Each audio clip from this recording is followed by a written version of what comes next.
Salut les amis, aujourd'hui on va voir comment s'échauffer avec une corde à sauter en respectant deux règles de base. L'an dernier j'avais fait une vidéo sur les 3 techniques de base à maîtriser à la corde et c'était un peu pour inciter les gens qui voyaient cette vidéo à s'y mettre. Si vous avez investi dans une corde, c'est très bien. Si vous ne l'avez pas fait, j'espère que cette vidéo va vous inciter à investir parce que vous avez énormément de choses à gagner, que ce soit pour vos échauffements, vos entraînements. Il y a énormément de bénéfices à pratiquer la corde à sauter, mais ce n'est pas le sujet. Là, c'est l'échauffement. Moi, j'utilise deux règles de base lorsque je m'échauffe avec la corde. C'est 1, de varier un maximum les techniques pour recruter un maximum de fibres musculaires, pour mobiliser mes articulations un peu dans tous les sens. Parce que si je veux bien m'échauffer, il va falloir essayer de recruter le maximum de fibres. Si vous sautez sur place sans varier, que ce soit les placements de jambes ou les mouvements de bras, il y a énormément de fibres musculaires qui ne vont pas être super échauffées. Donc on peut faire sans, mais c'est mieux de varier les techniques. Plus vous en connaîtrez et plus votre échauffement sera même agréable d'ailleurs, hein, et plus vous pourrez varier dans votre échauffement. Et la deuxième règle qui vient s'ajouter à la première et elles marchent ensemble, c'est de travailler en faisant une intensité progressive. C'est-à-dire vous commencez doucement et un peu comme un escalator, vous allez monter en intensité et dès que vous montez un petit peu trop, pam, vous cassez. Ce que je fais moi, c'est que j'utilise la technique de transition que je vous avais présentée dans la première vidéo de l'an passé où je fais passer la corde sur les côtés. Ce que je fais, c'est qu'en fait, je commence doucement, pam, pam, pam, pam, pam. Dès que je monte un peu, hop, je casse. Transition, je me repose. Je relâche les articulations en arrêtant de sauter et ensuite je passe à une deuxième étape, je monte en intensité, bim, je retombe encore avec transition et 3 et 4 et 5 jusqu'à ce que je considère que je sois assez bien échauffé. Alors normalement un échauffement à la corde, 5 minutes ça suffit largement, c'est un échauffement, on va dire, c'est une première phase d'échauffement. Si après vous faites du sprint par exemple, il faudra faire du sprint pour s'échauffer. Si vous faites du développé couché, vous ferez une gamme montante pour travailler votre développé couché. On ne s'échauffe pas qu'à la corde. Mais la corde, ça permet quand même de monter en température, de mobiliser le corps très rapidement et de s'échauffer très rapidement. Donc, comme ça, verbalement, ça peut paraître un peu compliqué. Je vous ai fait une petite vidéo de démonstration où vous allez voir ce que je veux dire par je monte en intensité, je casse, je monte et je casse. Donc, petite démonstration, je n'ai pas mis beaucoup de techniques dedans parce que le but, c'est pas de fanfaronner, c'est de vous montrer un peu comment ça se passe. Investissez dans une corde et on passe à la vidéo. Démonstration. Voilà, alors on pratique jamais sur du béton, hein. Je précise qu'il faut pratiquer sur du parquet. Là, j'avais pas de parquet, donc ça sera béton. Donc saut normal pour démarrer, parce que c'est la première étape de l'échauffement.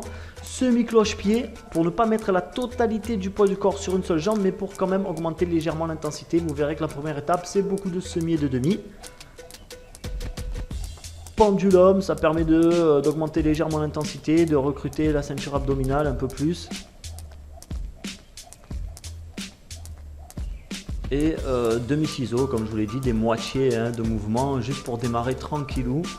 C'est que la première étape, voilà, on se chauffe, semi-cloche-pied, transition, récupération, on engage un peu les épaules, on le prend à la cool, croisé, c'est pour la déconne, hein, on est tranquille, hein, cloche-pied, là on rajoute un peu du poids sur les articulations, talon-fesse pour réchauffer les ischios. Bon, je ne vous cache pas qu'il faisait super chaud, j'avais pas besoin de monter en intensité pour chauffer. Leg cross pour me préparer psychologiquement après. Le skieur que j'ai légèrement raté, c'était l'athlon. Et talon-fesse pour me préparer psychologiquement. Transition, étape suivante. Et là, je redémarre avec les talons-fesses. Alors, ça permet de travailler la coordination. C'est un mouvement un peu plus complexe déjà. Donc, plus complexe au niveau des articulations et de la coordination. Talons-fesses. Alors après, ce que vous faites, c'est que vous reprenez un peu vos techniques et vous allez en rajoutant des choses plus compliquées. Là, je rajoute les croisés, Rocky Balboa style, transition, jumping jack pour recruter un peu les adducteurs, les abducteurs. Hein. De toute façon, plus vous varierez les techniques, comme je vous ai dit, et plus vous vous échaufferez facilement. C'est pas la peine de préparer un planning précis, hein. Vous variez et puis c'est tout. Hein. Vous voyez sur le moment. Leg cross, c'est du jumping jack en allant plus loin sur l'adduction. Semi-cloche-pied, je redescends un peu parce que le leg cross, mine de rien, ça fait monter un peu le cœur aussi. Hop, j'accélère, je lève les genoux, j'engage la sangle abdominale, les fléchisseurs de hanches, le psoas iliaque, un petit peu de croisé pour la décolle parce que de toute façon je maîtrise et j'ai envie de le démontrer.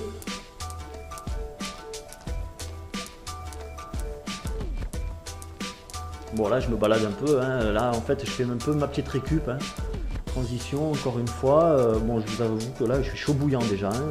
Mais il faut continuer. Hop là, double under, alors attention, hein, là le double under c'est le truc, recrutement des abdos, des épaules, le cardio qui monte en flèche, faut y aller à fond, double under c'est, oh là là là là là là, l'erreur technique, le mec qui s'est pris les pieds dans la corde. Bon je vous cache pas que là au niveau de mon ego, ben, j'en ai pris un coup, hein, personne ne m'a vu sauf une vieille dame qui a arrosé ses géraniums sur le balcon. Alors je fais comme si j'avais pas vu qu'elle m'avait vu.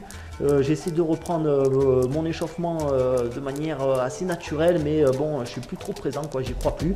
Alors voilà, hein, c'était pour vous donner une idée de comment se déroule un échauffement. Augmentation d'intensité, transition, variation des techniques. Vous faites ça en freestyle, achetez une corde à sauter, c'est un outil vraiment très utile et très pas cher, c'est low cost la corde à sauter. À bientôt pour de nouvelles vidéos sur santédefer.fr.